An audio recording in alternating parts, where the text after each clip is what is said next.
What if the foods you trust most are nothing more than illusions, engineered products that look edible but hide industrial secrets? Behind every sizzling strip of bacon, every golden fry, every glossy spoonful of yogurt lies a process so twisted it would make you rethink every bite. The United States Food and Drug Administration allows up to 30 fly eggs per 100 grams of tomato sauce. McDonald's hamburgers have been shown to stay intact for more than 14 years without rotting. Even your healthy yogurt is loaded with live bacteria and gelatin from animal bones. These aren't just kitchen nightmares. They're corporate betrayals sold to millions of families, especially older Americans trying to stretch every dollar of Social Security checks. So ask yourself, if mold, bacteria, and even time itself refuse to touch these foods, what are they really doing inside your body? This is the Downturn Report, where the truth gets personal. And don't worry, each section will not only expose the shocking truth, but also point you towards safe alternatives you can actually trust. Number 1. Fries.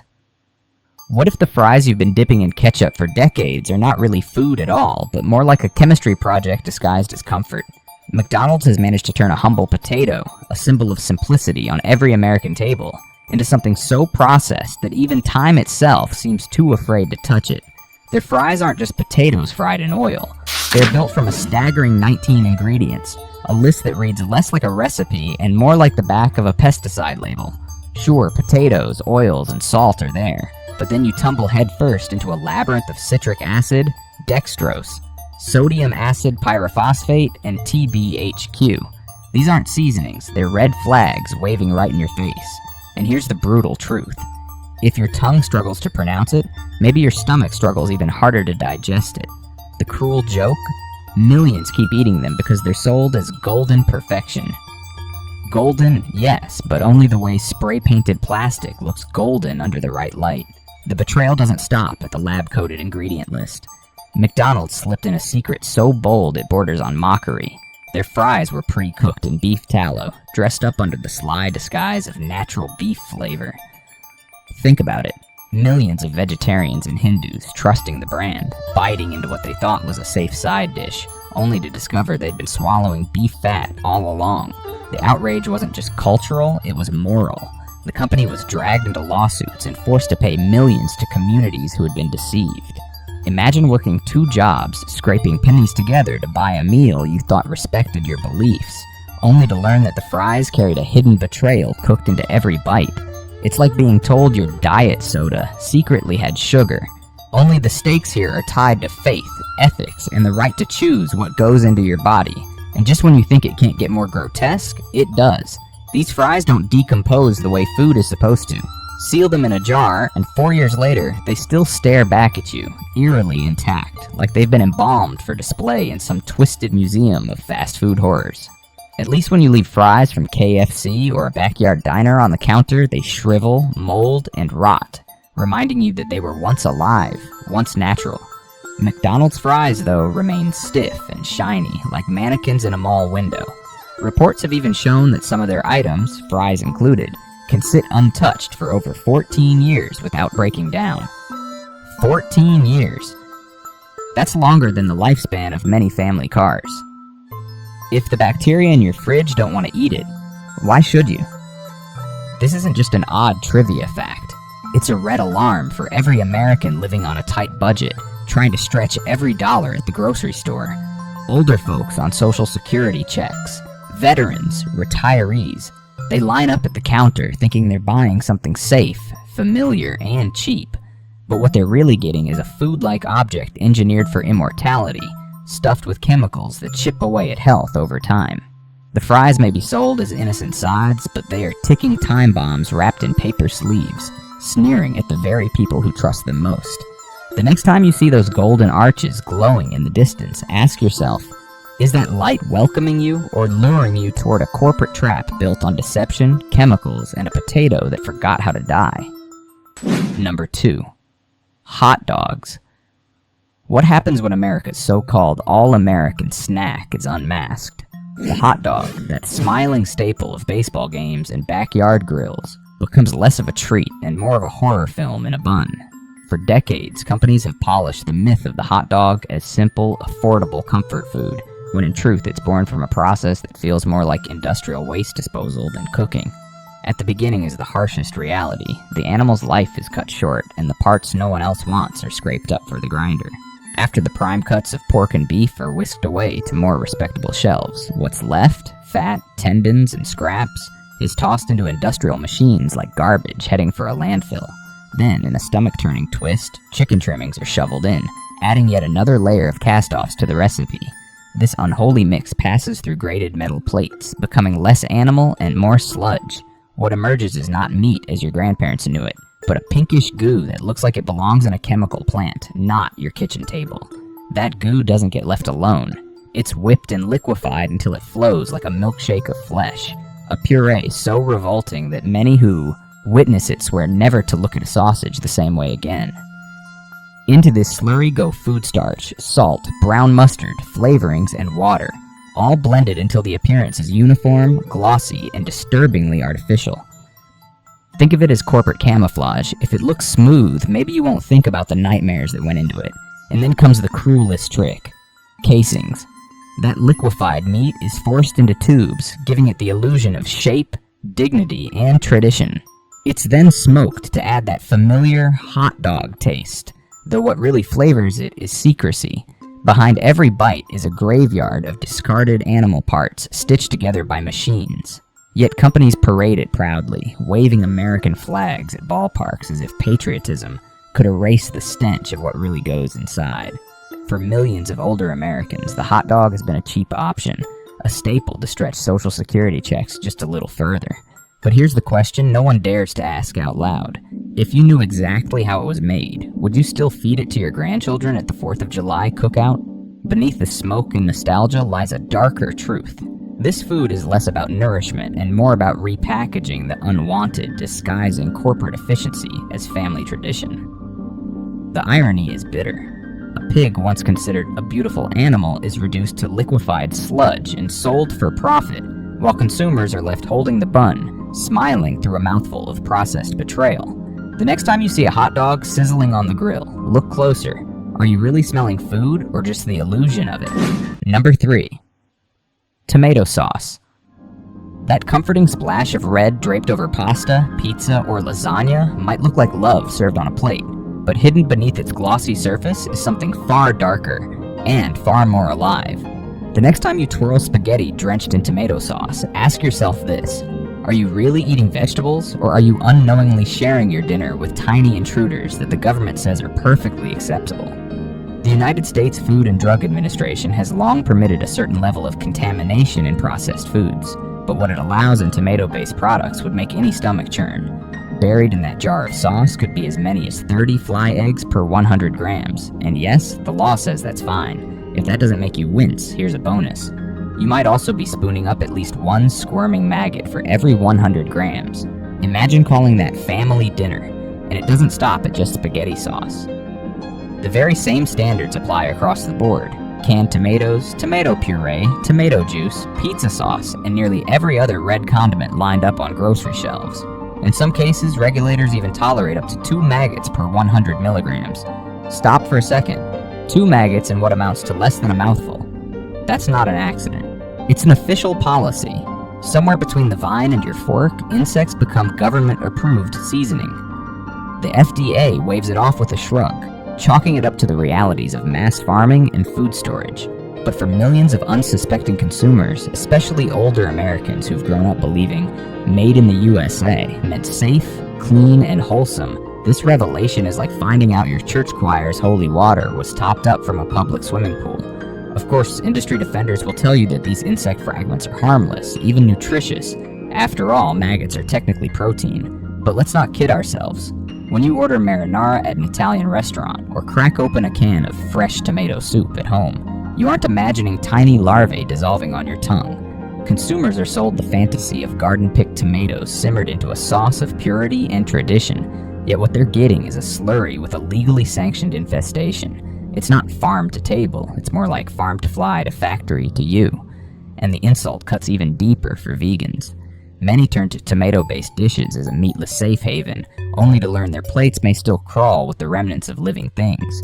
For retirees, fixed-income households, and working-class families who rely on pasta night as an affordable staple, this isn't just a gross-out fact. It's a betrayal. You stretch your dollar hoping for nutrition and comfort, only to discover your pantry might as well be a bug collection kit approved by federal bureaucracy. And while corporations polish their advertising with images of rustic Italian kitchens and sun-drenched tomato fields, what's actually being served is a jar that blurs the line between food and entomology. The cruel punchline? Most people will never even see the eggs or maggots. They blend seamlessly into the sauce, camouflaged by the very color that's supposed to represent health and vitality. The next time you lift that forkful of pasta dripping in red, pause and think. Are you tasting tradition, or are you swallowing the silence of a system that decided a few dozen fly eggs were an acceptable part of your meal? Number 4. Hamburgers. For years, the hamburger has been marketed as America's pride, a symbol of convenience, flavor, and affordability. But what if I told you the burger on your tray at McDonald's might be closer to a wax sculpture than real food? Behind the sizzle of the grill and the illusion of freshness lies a process so chillingly artificial that the end product seems to defy nature itself. It begins in the slaughterhouse, where cuts of beef deemed suitable are inspected and fed through industrial grinders. The mixture is pressed into neat patties, frozen solid in vast freezers, and packed like identical coins of flesh waiting to be shipped out by the millions.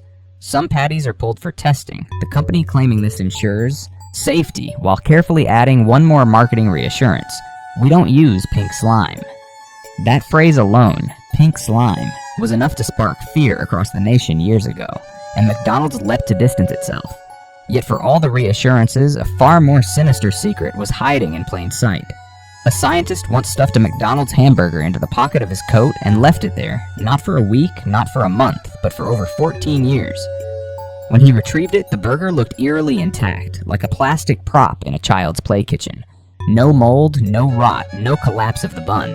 It hadn't grown old, it had simply frozen in time, embalmed by its own unnatural composition. Other researchers followed up with controlled experiments, expecting small burgers to dry quickly and ward off bacteria because of their size. And sure enough, that's exactly what happened. No moisture meant no mold, no bacteria, no decomposition. On the surface, that might sound like preservation. In reality, it's a red flag. Real food is supposed to break down, to feed life, even if that life is mold. If mold and bacteria want nothing to do with your meal, why should your body? The implications are more disturbing than a simple party trick with old food. For seniors living on fixed incomes, retirees treating themselves to a cheap indulgence, or working-class Americans grabbing a quick bite on the go, these burgers become more than a meal, they become a slow gamble with their health. Day after day, people take comfort in a product designed not for nourishment but for shelf life, engineered to resist the very forces of nature that keep food honest. The bun's resilience, the patty's refusal to decay, the uniformity of taste across billions of servings. This is not food, this is edible merchandise. And corporations dare to market it as family-friendly, parading smiling clowns and dollar menus, while slipping chemical-laced patties onto the plates of the very communities struggling hardest to stay afloat. So the next time you unwrap that neatly folded paper around a McDonald's hamburger, ask yourself, are you biting into dinner, or are you biting into a time capsule? What looks like comfort food may actually be a relic of corporate science, carefully crafted not to feed your body, but to preserve their profit. And the haunting question remains, if a burger can survive over a decade stuffed in a coat pocket, untouched by decay, what exactly is it doing inside you? Number 5. Yogurt. For years, yogurt has been paraded around as the saint of the grocery store aisle, the shining white promise of health, digestion, and living well. But peel back the glossy ads of fruit-topped parfaits, and you'll find a reality that feels less like nourishment and more like a stomach-churning dare. The truth? Yogurt is deliberately loaded with bacteria. Not the stray bacteria you're warned to scrub from your kitchen counters, but strains carefully, poured into vats of milk, multiplied, and served to you in brightly colored cups. Centuries of tradition cloak the process with an aura of safety, but modern machines have turned it into industrial-scale fermentation, where microbes are the main ingredient. That tangy taste marketers call refreshing is not nature's gift. It's the direct result of organisms breaking down sugars, digesting lactose, and excreting chemicals that you then swallow by the spoonful. You aren't just eating yogurt, you're sharing your dessert with an army of microscopic squatters. The journey begins with milk split into skim and cream, often thickened with milk powder or gelatin. And here's a kicker that vegetarians might gag over. Gelatin doesn't sprout from plants. It's harvested from animal bones, cartilage, and connective tissue. So much for your meat-free snack. Next, the thickened milk is pasteurized, killing harmful bacteria but creating a sterile playground for the so-called good ones. Into that warm bath go live bacterial cultures, carefully chosen not for their beauty, but for their efficiency at turning fresh milk into a product that resists spoilage and satisfies corporate shelf life demands. In just 3 or 4 hours of fermentation, those organisms metabolize lactose, spewing out acids and compounds that give yogurt its familiar tang and creamy texture. Consumers, spoon in hand, call it healthy. The bacteria call it home. Companies love to dress this up with promises of probiotics, gut health, and longevity. They talk about cultures like they're old friends at a neighborhood barbecue, when in reality you're swallowing colonies of microorganisms that thrive in your digestive tract, long after the cup is empty. Some strains survive the acidic battlefield of your stomach and set up shop inside your intestines, changing your inner ecosystem in ways science still struggles to fully explain. That isn't just breakfast. It's a corporate experiment using your body as the incubator. And while your yogurt cup might flaunt pictures of strawberries, blueberries, or honey, the truth hiding under the lid is far less appetizing. Gelatin from carcasses, bacteria multiplying like a microscopic mob, and additives that keep the product thick and visually appealing long after the milk should have spoiled. For older Americans stretching Social Security checks, yogurt often appears to be the affordable, healthy option, a simple indulgence that feels smarter than soda or chips. But here lies the bitter irony. What looks like a safe, wholesome food is a biological construction project built on the backs of hidden animal products and live cultures. It's not the quaint kitchen recipe passed down by grandmothers. It's an industry turning bacteria into profit while spoon-feeding the illusion of health to the very communities most vulnerable to marketing lies. The next time you peel back that foil lid and see the glossy white surface staring up at you, ask yourself, is this really food, or are you eating a living laboratory, one spoonful at a time? Number 6. Bacon. Bacon has been worshipped in America like a holy relic, draped over burgers, wrapped around steaks, even turned into ice cream. Everything's better with bacon, they say, but what if everything is actually worse because of it? Strip away the crispy aroma and the sizzling sound in the pan, and what you're left with is a corporate trick dressed up as tradition. Once upon a time, bacon was made simply. Pork belly rubbed with salt and spices, left to cure for days until the flavors sank deep. It was rustic, honest, something you could almost imagine hanging in a smokehouse. But mass production bulldozed that charm, replacing it with injections of salty brine pumped straight into the meat. And this isn't just salt water, it's a cocktail laced with chemicals like ascorbic acid, potassium nitrate, and sodium nitrate. These aren't sprinkled in for your health, they're added for one reason, to make the bacon heavier, juicier on the scale, and pricier at checkout. You're not just buying bacon, you're paying premium price for water weight. It's as if the supermarket is selling you balloons disguised as pork. But here's where it gets nastier. Those nitrates and nitrites, long used to preserve color and prevent bacterial growth, have been linked to severe health risks. Studies have flagged them as potential contributors to cancer, heart problems, and metabolic diseases. Yet corporations insist on pumping them into your breakfast, waving the banner of food safety while their real aim is shelf stability and profit. Think about it. Your morning indulgence may be less about flavor and more about chemical engineering. Then comes the so-called safety net. After being cooked and cooled for a couple of days, the meat is run through metal detectors to ensure shards from factory hangers haven't slipped in. And if they're checking for metal contamination, it's because it has happened before. Imagine waking up to bacon and eggs only to bite down on a sliver of steel. Suddenly that orange sitting on the counter doesn't look so bad anymore. For retirees, working-class families, and older Americans clinging to tradition, bacon has been sold as an affordable luxury, a little slice of joy on the plate. But in reality, it's a carefully polished scam. Every bite carries not only unnecessary water weight, but also the invisible baggage of chemicals that chip away at your health over time. The corporations don't care if your arteries clog, if your blood pressure spikes, or if your medical bills grow. They care that the bacon looks plump in its vacuum-sealed pack, and that you keep coming back for more. The cruel irony? The very food once celebrated as comfort has been re-engineered into a slow-moving threat, sneering at the people who trusted it most. So the next time you hear that familiar crackle in the frying pan, ask yourself, are you hearing breakfast, or are you listening to the sound of your health being auctioned off to the highest bidder? Behind every smoky strip is a tale of water, chemicals, and corporate greed. And maybe, just maybe, the fruit bowl on your table suddenly feels like the safer bet. Number 7. Breakfast sandwiches. The morning rush has been sold to us as simple. Skip the frying pan, skip the dishes, grab a hot sandwich from your favorite fast food joint and let them do the work. It feels convenient, even indulgent, better than a sad bowl of cereal, right? But peel back the layers of that egg and cheese breakfast sandwich and you'll discover something far darker than a quick bite. What you're really unwrapping is not just food, it's a chemistry set pressed between bread. The very ingredients that make these sandwiches warm, glossy, and shelf-stable are the same ones you'd never knowingly put in your mouth if you knew their second life outside the kitchen. And the worst offender?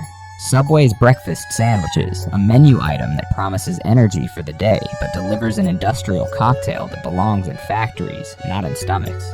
Take propylene glycol, for example. In the sandwich, it plays the role of a solvent for food colors and flavorings. But outside of that golden wrapper, it's better known as an ingredient in antifreeze, deodorant sticks, and lubricants for air conditioning compressors.